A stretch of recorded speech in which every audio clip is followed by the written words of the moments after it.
welcome to this very special edition of the KJ Masterclass Live, the show which ensures that you profit from your time spent here with experts, either through the industry insights, information, or simply learning from them.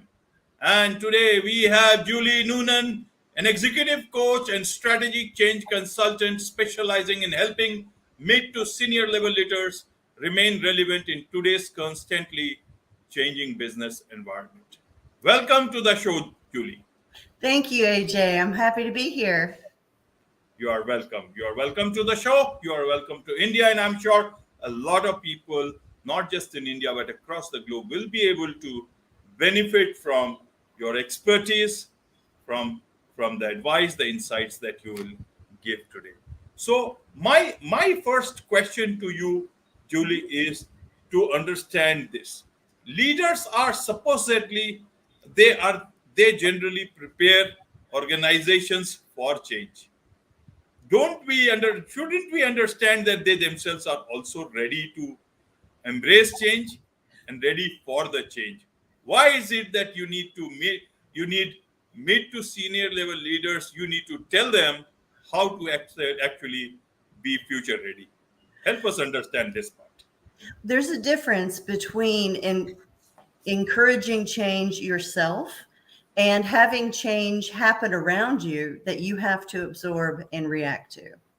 And most of the time in this day and age, leaders are faced with not only changes that they want to make in their own companies and in their own selves, as a matter of fact, but also the changes in the world around them. They're happening much more quickly and much more dramatically than they have before. And a lot of times leaders are caught off guard by the amount of change that they have to absorb and that they have to help their people through. And so what I do is I do help leaders absorb those changes and look at them in a positive light, look at them in conjunction with what they're trying to do with their companies, and try to merge the two so that they can make the most out of the changes that are happening, as opposed to constantly fighting them.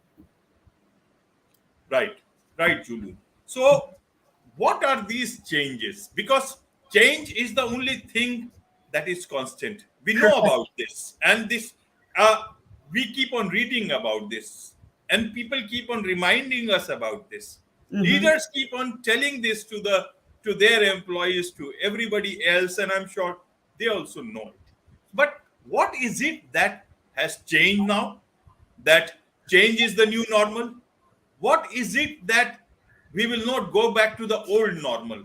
Help us understand this present environment, especially the business environment that we are in. If you can enumerate some factors that we should be aware of as this world changes, even while we talk. Well, exactly. When COVID happened, I think it accelerated a lot of things that had been changing more gradually before. So, for instance, the new generations and their values that are coming into the workplace, their need for freedom from 9 to 5 or 8 to 5 workplace, their need to be free of having to be in the office all of the time, their need to be more working to live as opposed to living to work. So I think one of the big changes has been the acceleration of the values that the younger generations started to bring into the workforce several years ago. So the values of the millennials, the values of dream, as opposed to that had to play a while. They'd been, there for a long time. So COVID really accelerated that. In addition, a lot of the business changes have happened with the economic instability recently with the banking industry and the financial industry. The way that you go to market is entirely different now with social media, and you need to absolutely understand a new way to market to your demographic.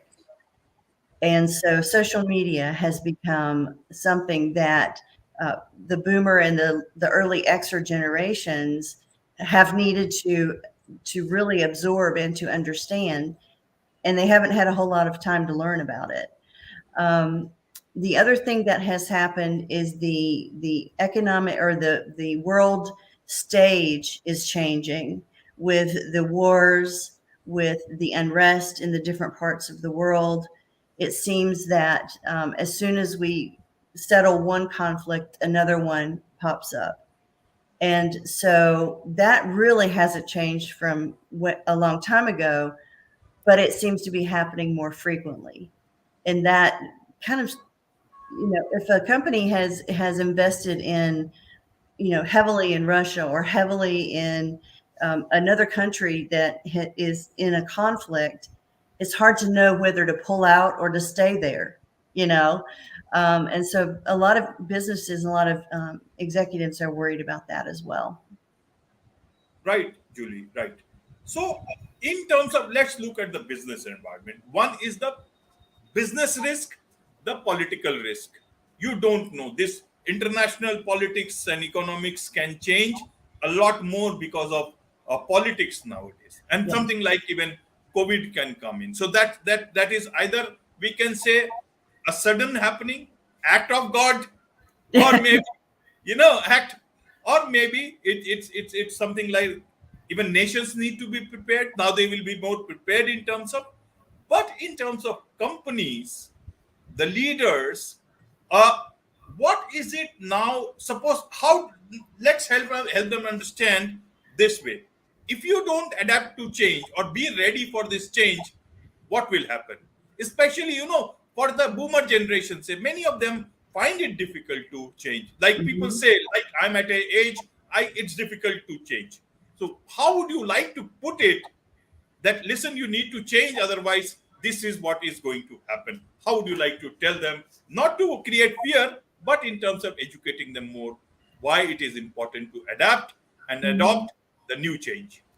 Well, I think it's easier to explain what the risk is from a business perspective, because seriously, it's if you don't make adjustments as you go along, and you don't recognize the changes in business, and your company doesn't react to them, your company's just not going to be around for a long time.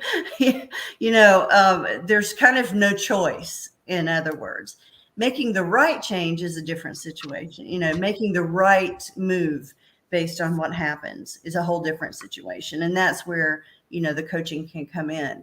But on a personal level, that's where the more difficult things tend to happen.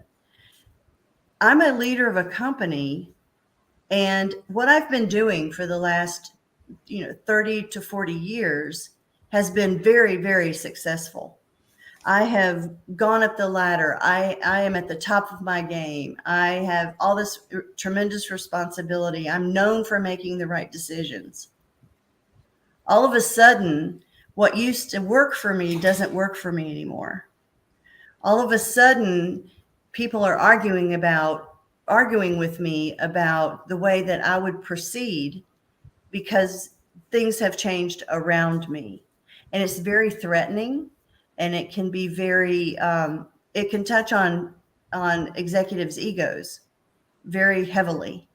No one wants to be put out to pasture. No one wants to be put on that special project where, you put or retirees out to, to wait out their time. No one wants that. And also, what's happening is that the boomer generation is not ready to leave in their 60s anymore. We're living longer, we're more vibrant. They want to contribute longer. But what they're finding is that if they don't change, they can't contribute. They can't contribute to the new way of doing things if they don't learn about social media, if they don't listen to the younger generations, and at least listen to the new values that are coming into the workplace. So a lot of the coaching that I do starts business wise, but it actually winds up being more of a personal journey. for the executives I coach. Right, right, Julie. So, how do you prepare them for the change? There are different scenarios here. One is the are the people who are in the workforce, so they have a job to do, and they have not retired. Maybe somewhere it starts somewhere between say 40s and early 40s even till the time you actually retire. So you've got considerable number of years where you got to live your life. You've just prepared or started living your life, and suddenly things can change, and you may be made to understand that listen, you are part of the say older generation or the way technology is even changing. Other is the My, business environment. No mm-hmm, problem. It's fine. It's fine. So other is the business environment. You may be an entrepreneur, you may be the owner of a business, and suddenly you find that even though you are the owner, you are not getting that grasp of the change that is happening in the environment, your business environment, the way your clients are demanding, the way things are happening, the way the younger generation is expecting from the workplace, and you are unable to provide that. We can see that in the backdrop of the great resignation, the quiet quitting that is happening oh at yeah, work. mm-hmm, Right. So many people, it's not that people are bad. Many leaders are just not able to comprehend. And the one is that. The third part that is happening right now is that a lot, if I understand correctly, is that in the US, the boomer generation is facing the big problem of passing on that wealth to the next generation. That is the the great wealth transfer that is happening, but which is not actually happening, and especially COVID has put up a problem there. The new generation does not want to take on the old businesses, so either you sell them off, but that is also not happening, and they may just close down. It is going to impact, mm-hmm, and it's a trillion and many trillion dollars wealth transfer that is yet to happen. How do you look at this scenario, and especially the boomer generation? How do you prepare them? What do you advise them in these mm-hmm, different aspects, especially the first two?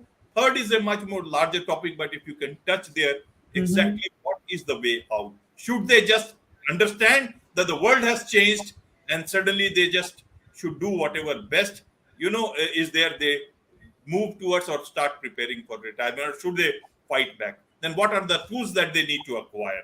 How do they win this war? Help us understand this. Well, obviously, it's a personal choice. If you want to proceed, if you want to remain relevant, and most of my clients do. If you want to remain relevant, then it's going to take a lot more work than you anticipated in this particular time of your life. If you are, and what I tell them, if you're just wanting to ride out the rest of your career, take it easy, not expend a whole lot of energy, then I'm not the coach for you. If you want to, however, if you want to take on new challenges, then I can help figure out where they can focus their energy in order to take on those challenges and remain relevant. And that could be something like taking on a reverse mentor, meaning I will mentor from my perspective as an elder. I'll mentor someone in the younger generation, and in reverse, they will mentor me.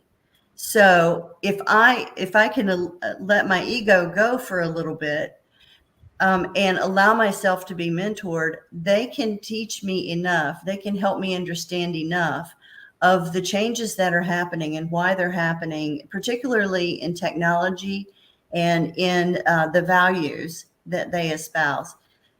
If I can have that dialogue with them and accept that this is what the world looks like it's going to be in the next 10 years, I can contribute to that. I don't have to be left out. I don't have to stand on the sidelines and go, oh, this is stupid. I don't want to do this. Right. So that's number one. Number two, in the situation where they want to build a legacy and they want to pass that legacy on, the only real way to do that is to engage with the generation that's coming up. that's the best way, actually, to engage. And the other thing, too, is what made them successful to a certain point wasn't necessarily all of the things that they do now kind of routinely. What made them really successful was, and I remind them of this, it's their creativity. It was their ability to problem solve when they, faced problems early in their careers. Those are the kinds of things that you can continue to contribute and teach others how to contribute. And then thirdly, the successor, as far as should I just close down my company because my kids or whoever doesn't want to take it over? There are so many different options there.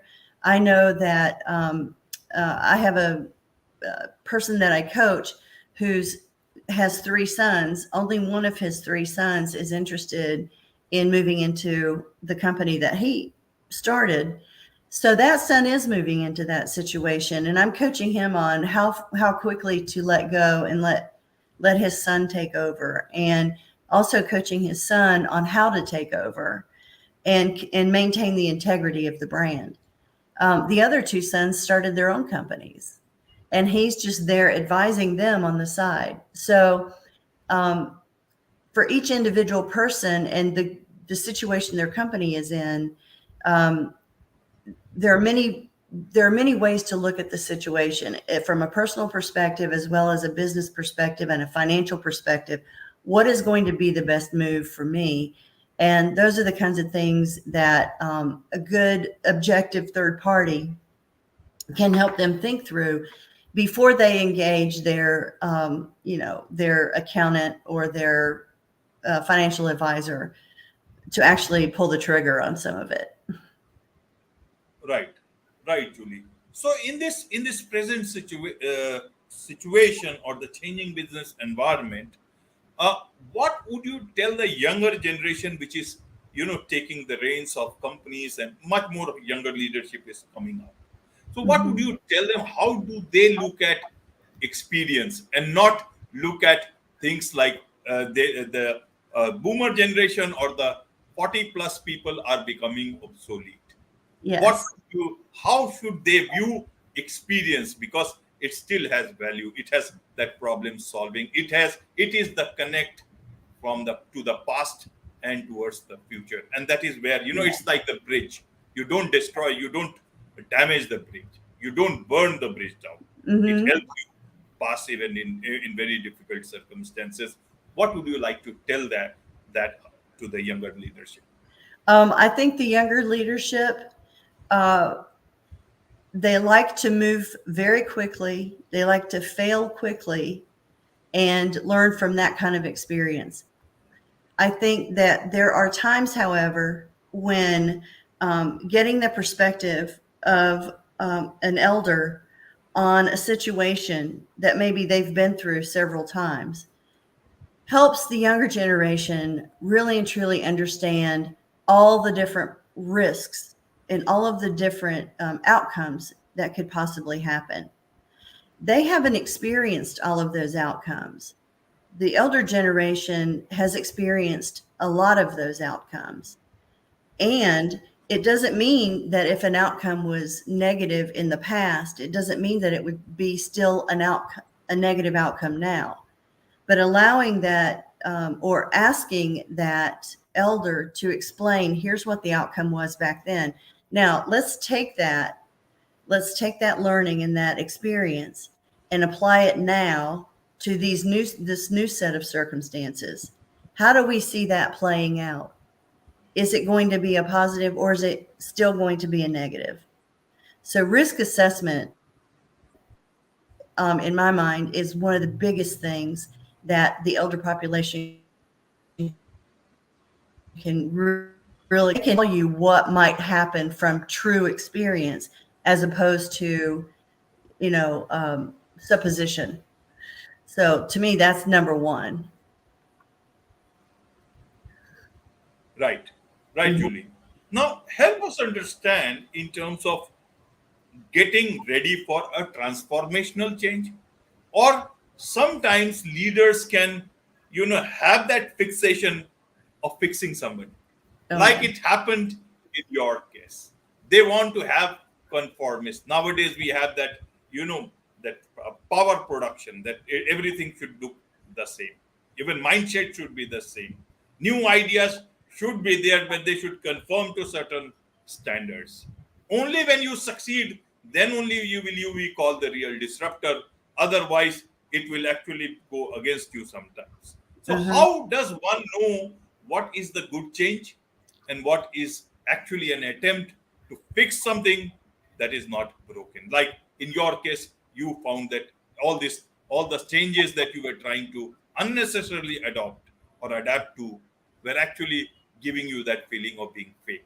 And then you came out of it and found your real self. So help us understand this fight between the real self as well as at looking at the transformational change. Because we should not take a path just because it's looking very bright. Right. Oh, I think that's a tough one. From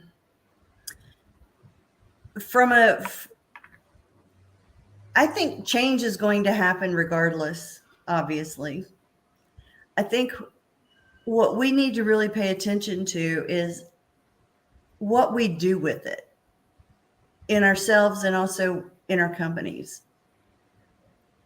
If we look at any kind of change, either making it ourselves or reacting to it, and we look at it as an opportunity, as something that can strengthen our business or strengthen ourselves or make us a better leader, then we're going to choose the right path forward in accepting that change.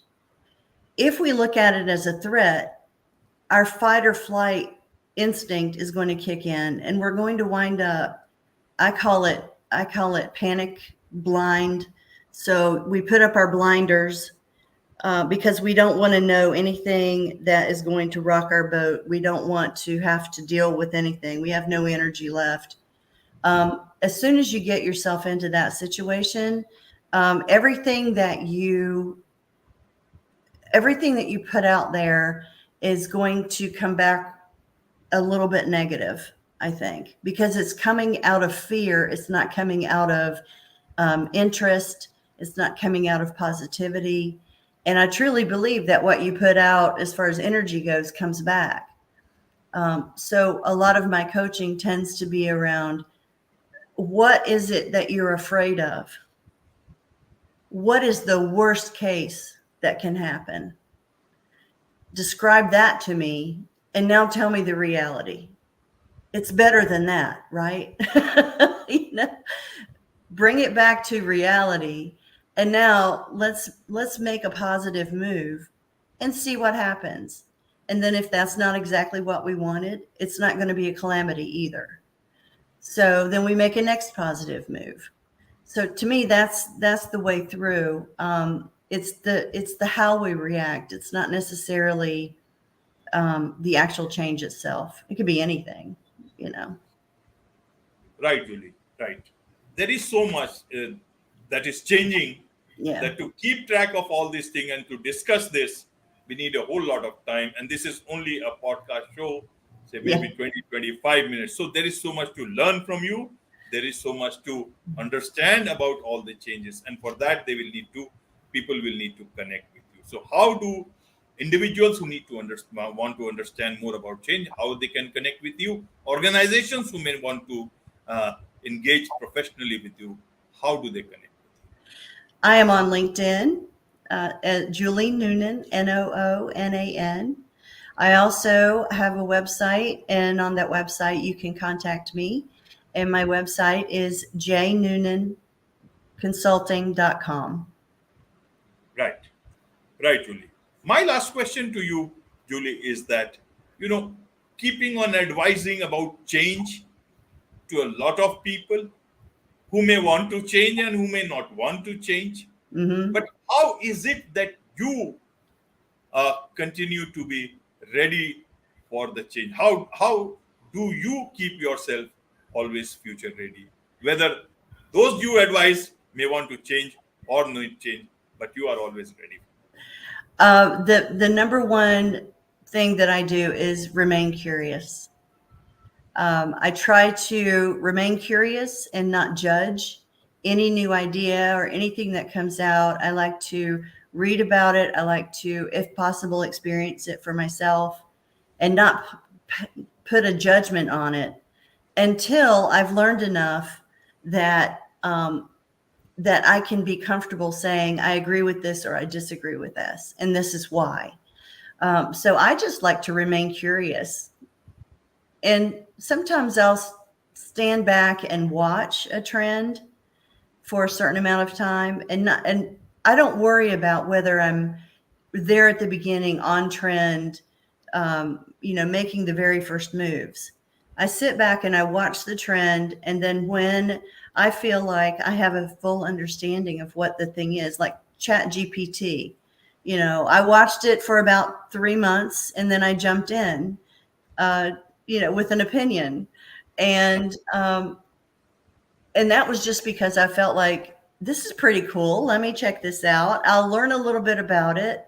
Maybe it will help me in my business. Maybe it won't. But I'm gonna take a look at it. I'm gonna be curious about it. I'm not going to automatically put it down because it's brand new.